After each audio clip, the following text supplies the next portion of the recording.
Pa ovo, da li sam ovo zadovoljan ovo sezonom i koji su to srpski klubovi?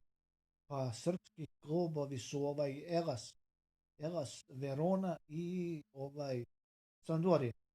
Pa zadovoljan sam kakav je ovo igrački kadar.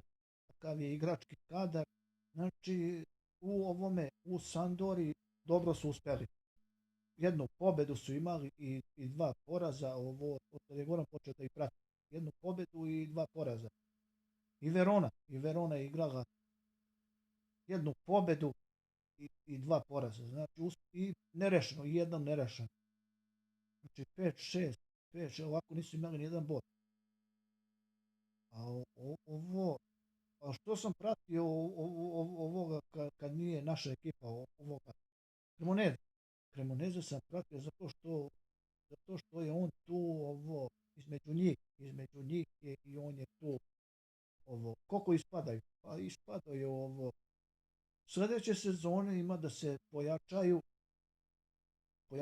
i doće još dva vezna krilna igrača iz Srbije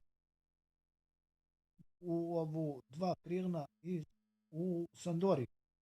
U Sandoriju i doće još isto dva napadača, krilna igrača vezna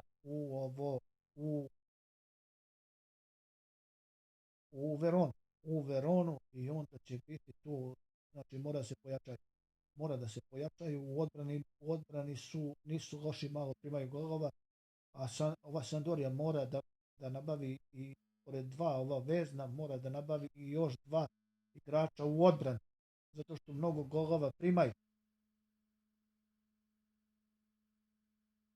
Znači, dobro je ovo, nastavit ću ja pošto je to srpski fudbal, znači nastavit ću da podržavam srpski fudbal.